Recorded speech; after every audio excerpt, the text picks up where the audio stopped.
The third and final type of organizational pattern that you can use for your persuasive speech is what we call Monroe's motivated sequence.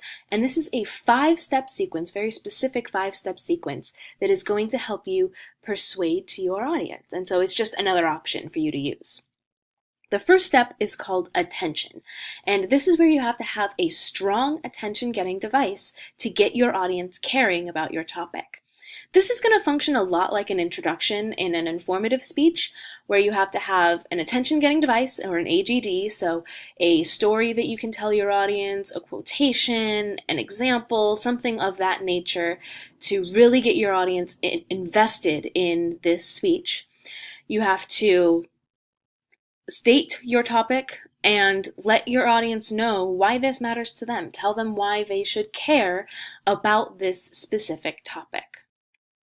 Then you can talk about the needs that exist or establish a specific problem that exists in the world. And you do this by stating it, illustrating it, talking about the ramifications, and pointing. So first you have to state the actual need. So you have to give a clear and concise statement of the problem so that your audience knows exactly what you're talking about. Then you should illustrate that problem by using examples and statistics and all of these various different things to tell the story of the problem as it exists. Also, you have to provide some kind of ramification. So let your audience know what the ultimate impact of all of this problem is, right? What's the ultimate bad thing that's going to happen if this problem continues to exist? So really, a lot of the work that you're doing in this needs section encompasses the problem section, the cause section, and the effect section of the other two organizational methods. It just kind of takes them all and talks about them all at once. So if you're having trouble picking problem, cause, solution, or cause, effect, solution because you don't know which order it should go in, Monroe's might be a good choice because you can kind of talk about everything encompassing the problem all at once. The final step in the needs is to point to your audience and tell them why this impacts them specifically. Because remember, our audience isn't going to care about anything unless we tell them that it impacts them, right? The audience is always going to be asking themselves the question of, what does this matter to me? How does this impact me?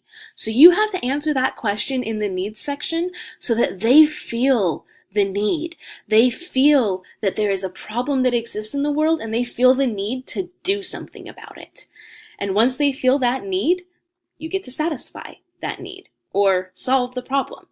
So the satisfaction step is where you talk about the solution to the problem that you have been discussing. And there's a few different steps in here, right? You have to state it, you have to explain it, have some kind of theoretical demonstration, demonstrate some kind of practical experience, and meet any objections that the audience might have. So first, you have to state the attitude, value, belief, or action that you want your audience to accept. So this is where you tell your audience what you want them to do with the information that you've just given them. And clearly tell your audience what the ultimate goal of your speech is, what it is that you want them to do. Then, you should clearly explain to your audience why they should accept the attitudes, values, beliefs, behaviors, etc. that you have proposed. So provide a solid argument for why they should accept what you've just told them, right? You have to explain yourself a little bit. So this is where you talk about kind of how the solution works, right? And how it actually solves the problem. Then you can provide a theoretical demonstration of this problem fixing itself, or of the solution fixing the problem. So demonstrate how this solution matches the need, how it meets that need. And this is based on research or good judgment, right? There's a lot of things that can go into this theoretical demonstration, but you have to demonstrate to your audience that this will work.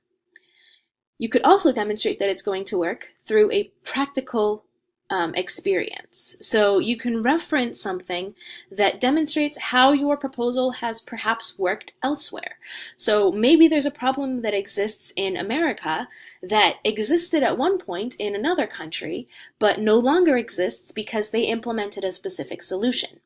You could argue that if we were to implement that same solution here, that we could fix that same problem. So if you can have a specific example of somewhere where this has fixed the problem in the past, that's going to have a lot of credibility for you to be able to say, hey, we've had this problem before, or rather other places have. They fixed it. We can fix it too. That's what practical experience does. And then finally, you have to meet the objections of your audience. So think through your speech and try to think about what counter arguments could be potentially made by your audience. Because your audience is going to have questions. They're going to ask themselves, well, what about this? Well, what about that? I don't understand. I think that this might go wrong or that might go wrong. So you have to think of yourself listening to your own speech as an audience member and ask yourself what questions you might have. This is that part in the speech where the speaker goes, now I know what you may be thinking. And the audience goes, oh, yeah, that was what I was thinking. Thank you for addressing it. And it really shows the audience that you have their best interests at heart and that you fully thought through this speech and the possible ramifications to kind of quell their fears and make sure that they know that this is the best solution that you could possibly have come up with. So you have to meet those objections somehow. Next, the fourth step of Monroe's motivated sequence is the visualization. So you have to describe to your audience what the world looks like with your solution in place. And there's a couple different ways you can do this. You can have either a positive visualization, a negative visualization, or a contrasting visualization. So first, if you have a positive visualization, you are drawing this picture for the audience of what the world looks like with your solution in place. So you're kind of painting them this utopian picture of this perfect world where this problem no longer exists and where people are happy, their quality of life has increased, there's no more poverty, no more death, etc., etc., etc., right? You've solved the problem, all is right with the world. That's what the visualization does. On the flip side, you could provide a negative visualization. In other words, show what the world looks like if we don't implement your solution. If the problem continues to exist or perhaps even gets worse, you talk about death and destruction and all of these sort of dystopian ideas of this negative world that we don't want to be living in. And finally, you can provide a contrast. So you do both. And you say, here's this perfect utopian world that could exist if we implement this solution, and here's this negative dystopian world that could exist if we do nothing. Which world do you want to live in? So your job is to paint these visual pictures of this world so that your audience can place themselves within that world and decide, yes, I do want this solution to be put in place, or no, I don't want this solution to be put in place. But you're kind of letting them weigh those two options. And finally, you have to present an action step. So this is where you specifically ask the audience to do something with the information that they have been given. And we've talked about the various different types of action that they can take already. They could either passively agree with your speech, or they can take an immediate action. So if you are having your audience passively agree with you, that's okay. You could just tell them that maybe they should go out with this newfound information and influence others to believe the same thing. That would be kind of a passive agreement. You're just trying to get them to agree with you, right? That this is the thing that we should do, that we definitely should pass this law, or that this definitely is a problem that exists and there is a viable solution, that sort of thing. But most of you are probably going to have an immediate action step. So this is where you tell your audience specifically what they should do to solve this problem. So you tell them that they should write to their representative, or that they should donate to this specific cause, or that they should do some other thing, maybe donate their time, or something of that nature, but you're telling them to take an action right? To do something that they weren't going to do before. And that's what the action step is all about. And again, this should be super specific.